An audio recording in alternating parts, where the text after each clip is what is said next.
The message came on a Tuesday. After nearly a century of sending signals into the darkness of space, humanity finally got an answer. The huge satellite dish in New Mexico picked up the signal first. Within hours, every major observatory on Earth confirmed it. The aliens had arrived. Eric Daniels stood at the window of his office at United Earth Defense Force headquarters, watching the rain fall over Washington, D.C. At 45, he had spent most of his adult life preparing for this moment, though he never truly believed it would come during his lifetime. "Commander Daniels, they're ready for you in the Situation Room," said his assistant from the doorway. Eric nodded, straightening his uniform before following her down the long hallway. The faces of everyone he passed showed the same mix of excitement and fear. Humanity was no longer alone in the universe. Inside the Situation Room, 20 of Earth's top military and scientific minds sat around a large table. At the head stood Admiral Susan Clark, her gray hair pulled back tightly, her expression serious. "Commander Daniels, please take a seat," she said, gesturing to an empty chair. "Dr. Grant is about to brief us on the translation." Olivia Grant was the best xenolinguist on the planet. She had spent years developing programs to decode potential alien languages. Now she stood before them, looking tired but excited. "The message appears to be from something calling itself the Galactic Confederation," she explained, pulling up diagrams on the large screen. "They claim to represent over 300 spacefaring species, and they're sending representatives to our solar system. Based on the signal strength, they'll arrive at Mars orbit in approximately 6 days. The room erupted in voices. Eric waited for the noise to die down before asking, "Do they state their intentions?" Dr. Grant nodded. "They say they come in peace. They want to welcome humanity to the galactic community." "And we believe them?" Eric asked. Admiral Clark shook her head. "We prepare for all possibilities, Commander. That's why you're here." The next 6 days passed in a blur of activity. The world's governments informed their citizens about the coming visitors. Markets crashed, then stabilized. Religious leaders called for calm. The United Earth Defense Force moved to high alert, though they kept this fact from the public. When the alien ships arrived, they were beautiful. 12 vessels, each shaped like silver teardrops, took up position around Mars. The largest was nearly a mile long. They glowed with soft blue light that seemed to pulse like a heartbeat. Earth sent its best to meet them. A diplomatic vessel, carrying representatives from every major nation, along with scientists and military personnel, including Commander Daniels. Dr. Grant came to handle communications. They named their ship the Friendship, hoping the name would set the right tone. The meeting took place in orbit around Mars. The aliens invited the human delegation aboard their largest vessel. Eric felt his heart pounding as he stepped through the airlock. The air inside smelled like cinnamon and something else he couldn't identify. The aliens called themselves the Xylorians. They stood nearly 7 feet tall with smooth blue skin and 4 arms. Their faces featured 3 large eyes in a triangle pattern, and they spoke through small holes along their necks that produced musical tones. "We welcome Earth to the greater community of stars," said the alien leader, his words translated through Dr. Grant's program. "I am High Captain Vress. We have watched your world for many cycles." The first meeting seemed to go well. The aliens shared information about other worlds and species. They offered to trade technology and knowledge. But Eric noticed things that bothered him. The aliens never allowed humans into certain parts of their ship. They asked many questions about Earth's resources and defenses but provided vague answers when humans asked similar questions. And Dr. Grant had concerns about their language. "There are patterns I don't like," she told Eric privately on the 3rd day. "When they talk about Earth, they use terms that their language typically applies to resources, not to sovereign territories, and they refer to humans using words normally reserved for lesser beings." Eric took her concerns to the diplomatic team, but they were too excited about the potential benefits of alien contact to worry about linguistic subtleties. Then the Mars Research Station went silent.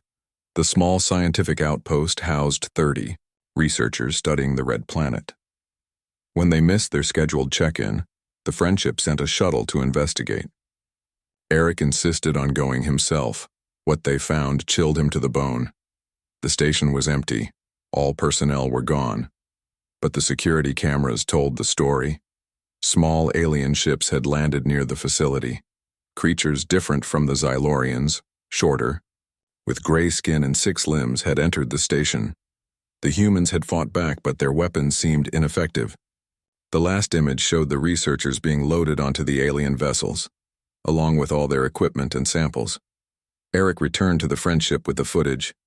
When confronted, High Captain Vress showed no remorse.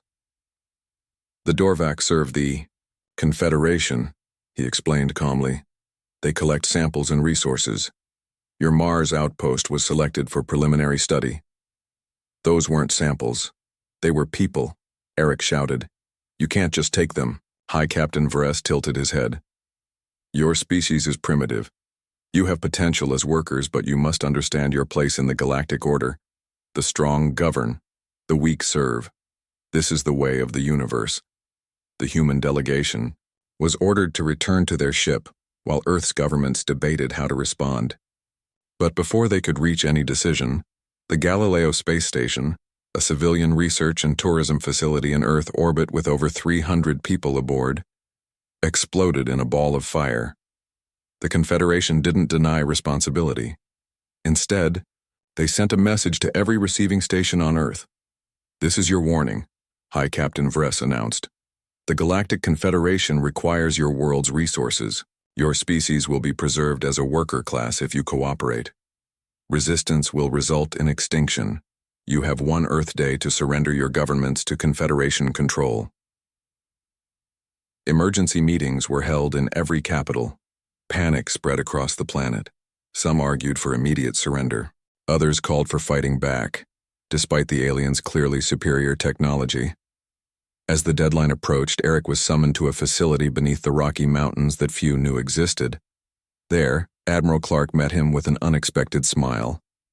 It's time, Commander, she said, leading him through a heavy security door.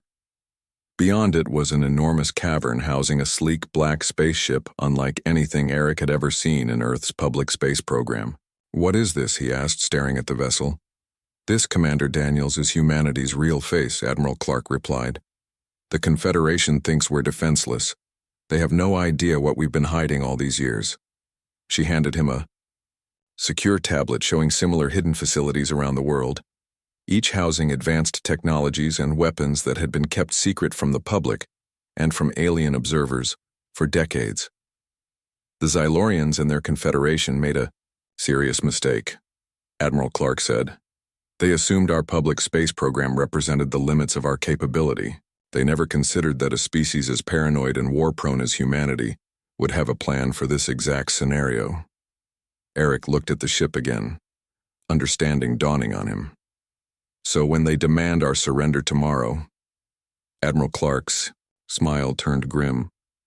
We give them our answer. And trust me, Commander, it's not the one they're expecting. The underground facility stretched for miles beneath the Atacama Desert. Most people on Earth had no idea it existed. Even satellite images showed nothing but dry, empty land above. General Alan Peterson walked through the main tunnel, his footsteps echoing on the polished floor. At 62, he had spent over 30 years overseeing Project Guardian, the secret that might now save humanity. Status report, he barked as he entered the control center. All systems online, General, replied his second-in-command.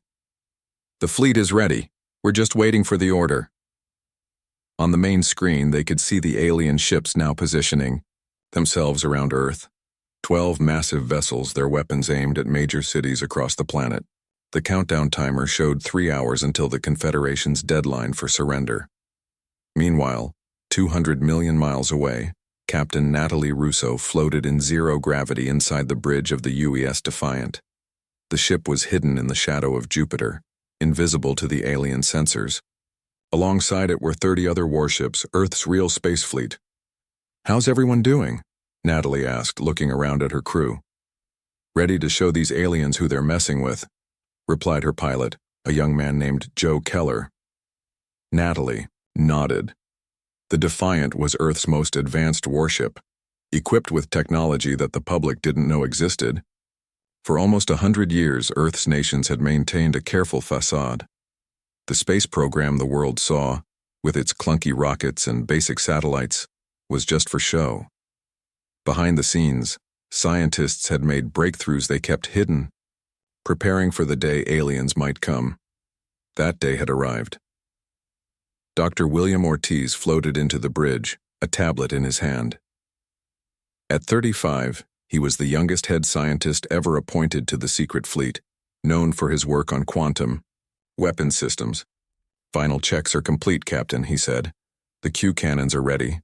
They should cut through the alien shields like they're not even there." Natalie thanked him, then turned to her communications officer. "Any word from Earth Command?" "Yes, Captain. Admiral Clark says to prepare for Operation Surprise. We move on her signal." Back on Earth, Lieutenant Gregory Matthews led what appeared to be humanity's last line of defense. A small fleet of outdated spacecraft, the kind the public knew about, took position between the alien armada and the planet. These were the ships shown on news broadcasts worldwide, portrayed as Earth's best hope. Inside his cockpit, Gregory smiled to himself. His ships were decoys, designed to make the aliens believe humans were far less advanced than they actually were. Still, he and his pilots knew they might not survive the coming battle. They had volunteered anyway. "Remember the plan?" Gregory told his pilots over the comm. "We just need to keep their attention for 3 minutes after they make their move. That's all." In homes across Earth, people huddled around screens waiting for news. Some prayed. Others said goodbye to loved ones. Many fled to rural areas, hoping to escape the expected alien bombardment of major cities. None of them knew about Major Diana Wright and her team, working frantically in a control room beneath the Pacific Ocean. Diana had spent 15 years helping to build Earth's planetary defense grid, a network of satellites and ground-based weapons platforms disguised as weather stations and communication arrays. "Grid is at 100%, reported one of her technicians. "All nodes responding." Diana nodded tensely. "Keep it in standby mode. We don't want them detecting power surges before we're ready." The aliens had scanned these structures multiple times but had dismissed them as harmless. That was about to change. Chief Engineer Frank Delgado checked the final calculations on the quantum displacement system. This was Earth's trump card, technology that allowed ships to appear instantly behind enemy lines without using conventional propulsion. No light speed delay, no warning. "Calculations confirmed," he told the team around him. "Coordinates are locked for all 31 ships." Admiral Susan Clark stood in the main command center beneath Washington, D.C., watching the alien ships on the giant screen. The Confederation's deadline was now just 30 minutes away. Earth's presidents and prime ministers had gathered in a secure room nearby, ready to broadcast their response to the alien ultimatum. "It's time," Susan said into her secure comm link. "Send the message." On screens across the planet, the world leaders appeared together. The President of the United States spoke for all of them. "To the Galactic Confederation, we have considered your demands. Humanity will not surrender. We choose freedom. We choose to fight. This is our home, and we will defend it." In orbit, High Captain Vress received the message with amusement. These primitives actually thought they could resist? His sensors showed Earth's pathetic defenses. A few dozen outdated ships that wouldn't last 10 seconds against Confederation weapons. "Begin the attack," he ordered. "Target their major cities first. Once they see their capitals in flames, they'll reconsider their foolish stance." The Confederation ships powered up their weapons. On the small fleet of decoy ships, Lieutenant Gregory and his pilots braced themselves. "Here they come," Gregory said. "Remember 3 minutes. That's all we need to give." But before the aliens could fire, Admiral Clark gave the signal. Across Earth, the hidden defense grid came to life. What had appeared to be ordinary satellites suddenly emitted powerful energy shields over major cities. Ground-based research stations revealed themselves as massive ion cannons aiming skyward. High Captain Vress stared at his sensors in confusion. "What is happening? Where did these energy signatures come from?" Then came the second surprise. The quantum displacement system activated. In an instant, the 31 ships of Earth's hidden fleet appeared, surrounding the alien vessels. The DECO UES Defiant took position directly behind the Confederation flagship. "This is Captain Natalie Russo of the United Earth Defense Force," she broadcast. "Your scans missed a few things about our planet. Allow us to demonstrate." On her command, the Defiant fired its Q cannons. Beams of concentrated quantum energy struck 3 Confederation ships simultaneously. Their shields failed instantly. The alien vessels didn't explode. Instead, all power systems aboard them simply shut down, leaving them floating helplessly in space. High Captain Vress couldn't believe what he was seeing. "Impossible. Their technology is primitive. Your intelligence was exactly what we wanted you to see," came Admiral Clark's voice over the comm. "For 100 years, we showed the galaxy only what we wanted it to see. Earth, Major Diana activated the defense grid's offensive capabilities. Energy beams shot upward from dozens of locations, precisely targeting the weapons systems on the remaining Confederation ships. Lieutenant Gregory's decoy fleet suddenly transformed as hidden panels dropped away, revealing advanced weapon systems. They targeted the smaller alien vessels, disabling them within seconds. "This can't be," High Captain Vress shouted as his ship's systems began failing one by one. "You're just primitives."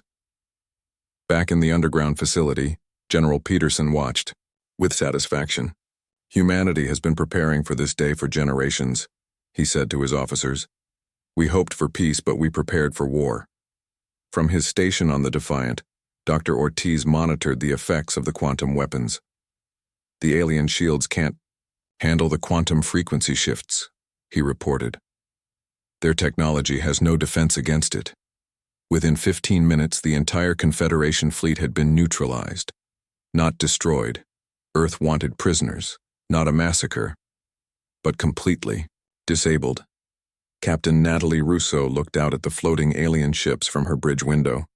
"Send the boarding parties," she ordered, "and prepare a channel to Earth. I think it's time we introduced ourselves properly to the galaxy."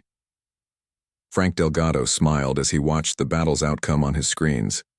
Earth had just revealed its true face to the stars. The message was clear. Humanity might hope for peace, but it was always ready for war. High Captain Vress sat rigidly in his command chair as the human soldiers boarded his ship. His forearms were bound behind his back with energy restraints. Around him, his crew looked scared and confused. How had these primitives defeated the mighty Confederation fleet? Commander Eric Daniels stepped onto the bridge of the alien flagship, flanked by armed guards. He walked directly to Vress, looking the alien in his 3 eyes. "I believe we need to restart our negotiations," Eric said calmly. "But this time, the terms will be different." Meanwhile, aboard the UES Defiant, Captain Natalie Russo coordinated the securing of the other alien vessels. Her crew worked efficiently, disabling weapon systems and containing alien personnel. "Captain, we've gained access to their computer systems," reported her tech specialist. "Dr. Ortiz says he can download their star charts and fleet positions." Natalie nodded. "Tell him to get everything he can. We need to know what we're dealing with beyond our solar system." Back on Earth, crowds gathered in streets and town squares, watching the news in amazement. Overnight, humanity's understanding of its place in the universe had completely changed. Not only were they not alone, but they had just defeated an alien. Armada. Admiral Susan Clark addressed the United Nations in an emergency session. "For almost a century, the nations of Earth have worked together in secret," she explained to the shocked representatives. "After World War II, world leaders realized that our greatest threat might come from beyond our planet. The Cold War that followed was partly real and partly a cover for the biggest secret project in human history." She showed them images of the hidden facilities, the advanced fleet, and the planetary defense grid that had protected them. "We kept these developments hidden because we suspected we were being watched. Today's events prove we were right to be cautious." In orbit around Earth, Major Diana Wright supervised the integration of Confederation technology with the defense grid. The alien materials and designs would make Earth's protective shield even stronger. "Their power distribution systems are actually less efficient than ours," she told her team as they examined captured equipment. "But their sensor technology is impressive. We can use this to extend our early warning system throughout the solar system." Dr. Olivia Grant worked tirelessly, downloading and translating the aliens' database. What she found disturbed her deeply. She requested an urgent meeting with the military leadership. The Confederation isn't just a group of trading partners, she explained, showing them the translated files. It's an empire that conquers and exploits. They've done this to 17 other species in our galactic neighborhood. They identify developing worlds, wait until they've reached a certain technological level, then swoop in and take over. So we weren't their first target, Eric said grimly.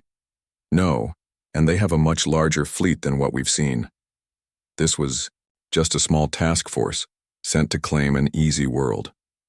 Lieutenant Gregory Matthews, whose decoy fleet had played such a crucial role in the battle, was assigned a new mission. He would lead a scouting party to the edge of the solar system, using captured alien long-range sensors to watch for any approaching Confederation reinforcements. According to their communications, Gregory reported after the first day, they sent a distress call when we attacked.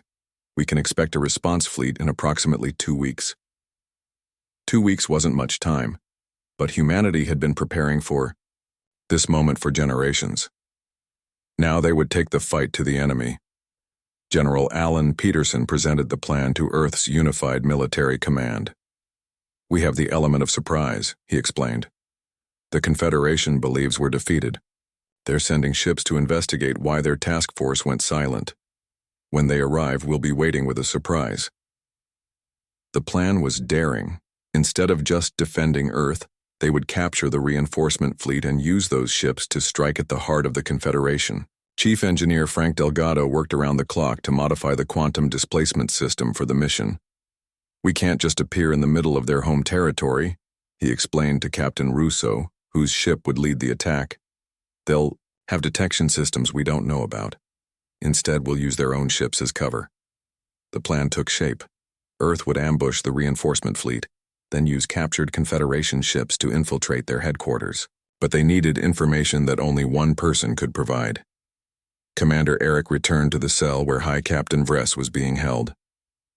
Your reinforcements are coming, Eric said. They'll meet the same fate as your ships. Vress made a sound. That might have been laughter. You think this was our main fleet?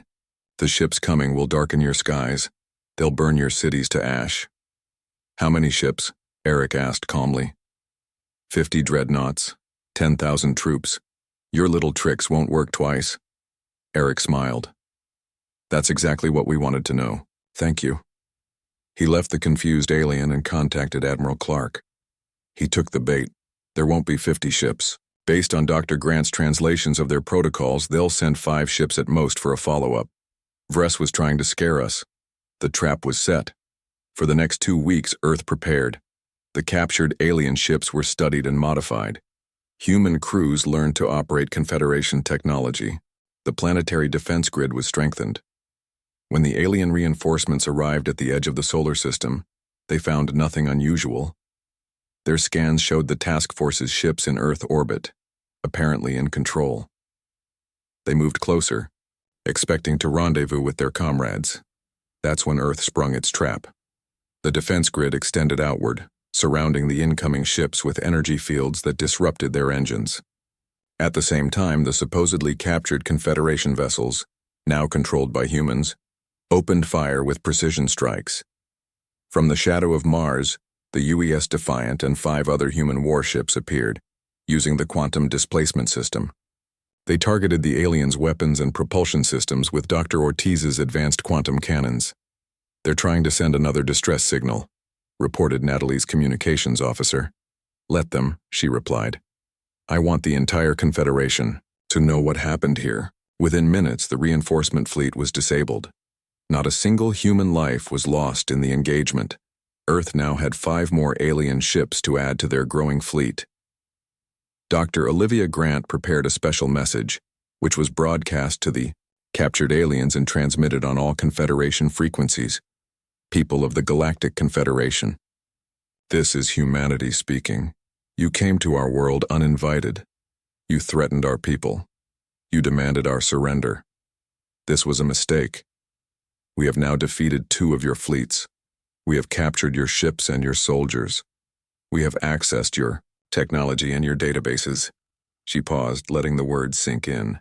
For centuries you have conquered peaceful worlds. You have enslaved species who couldn't fight back. You thought we would be another easy victory. You were wrong. Humanity has lived its entire history preparing for war, hoping for peace, but always ready to defend ourselves.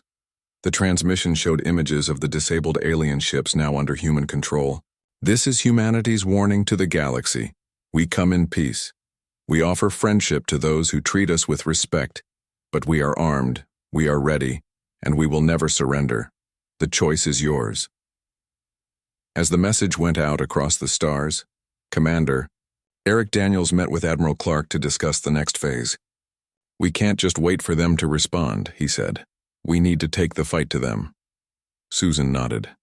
That's exactly what we're going to do. Captain Russo is preparing for a mission to the Confederation's central worlds. It's time the galaxy learned that humanity isn't just another species to be conquered. Across the solar system, Earth's hidden arsenal was fully revealed. Weapons platforms emerged from beneath the surfaces of Mars, Venus, and the Moon.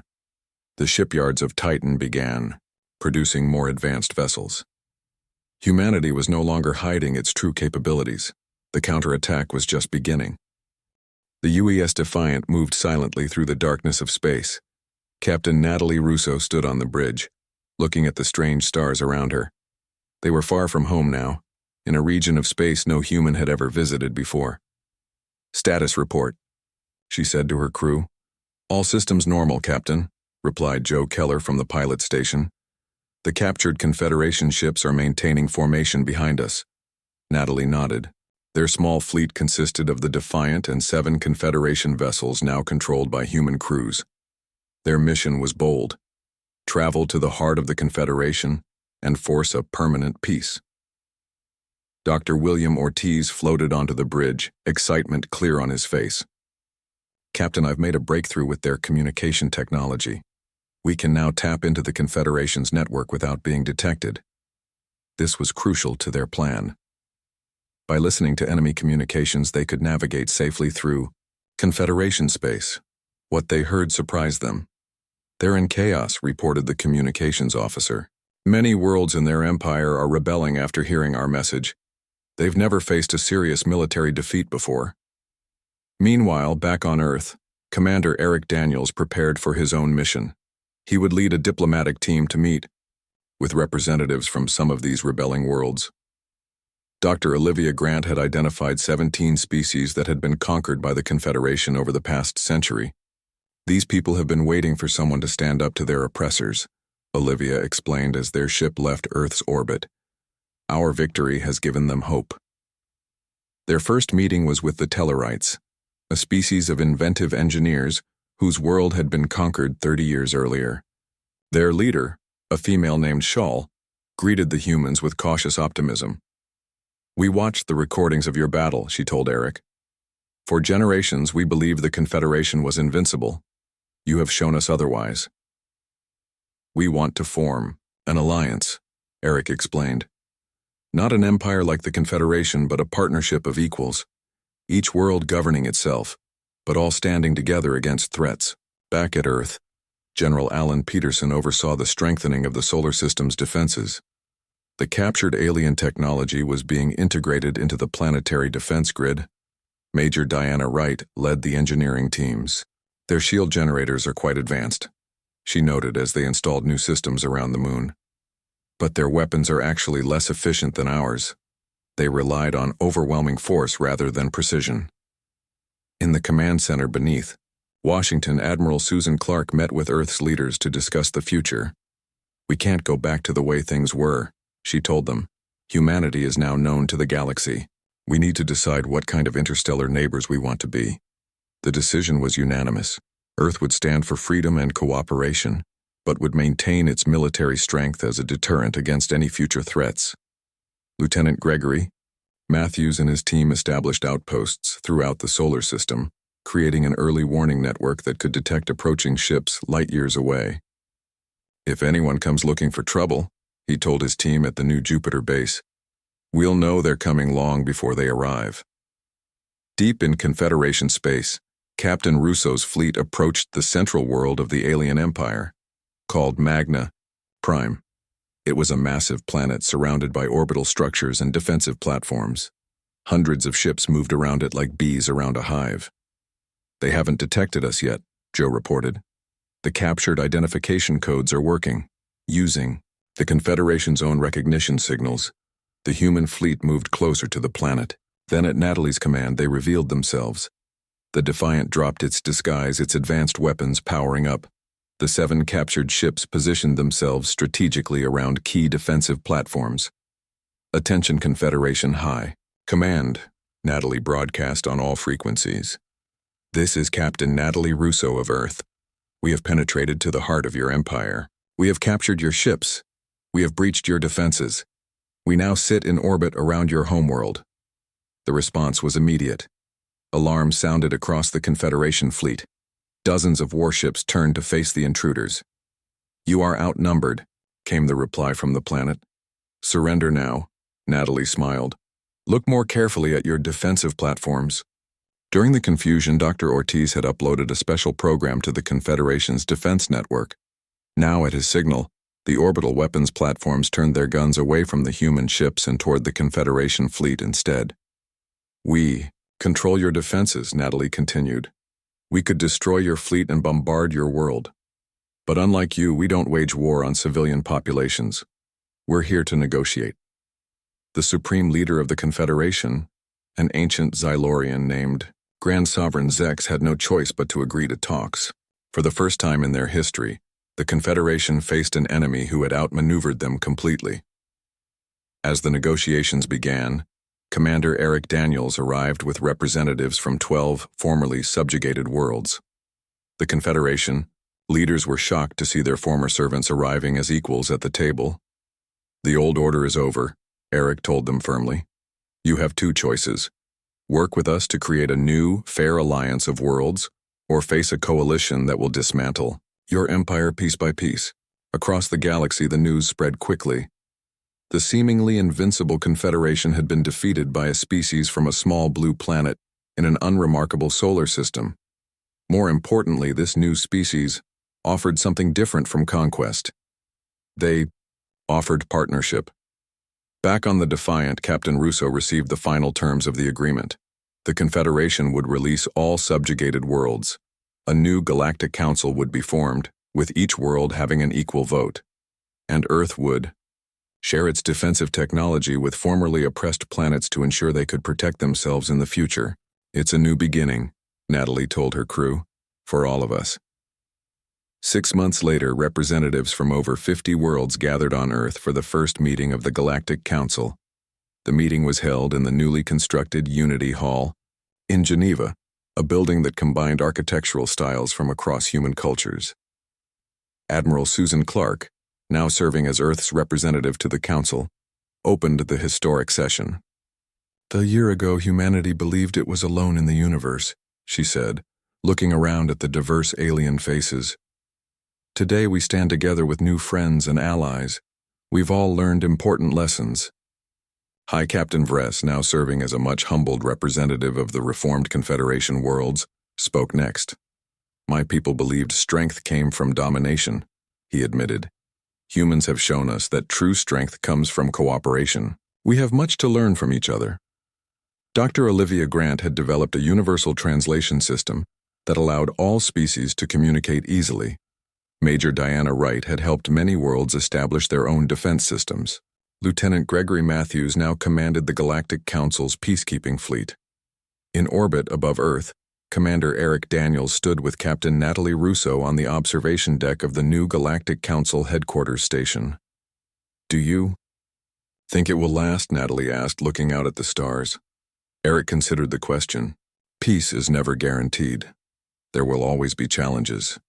But for the first time, the galaxy has a chance at a real balance of power. No empire, no conquerors, just free worlds working together." Below them, Earth continued its daily rotation. Most of its people now went about their lives knowing they were part of something much larger than they had ever imagined. Humanity had faced its greatest test and had not only survived but thrived. The final message that Earth sent to the stars was simple. "We come as friends to those who offer friendship." We come as defenders to those who need protection. We come as teachers and students ready to share and learn. But never forget, we come armed and ready always.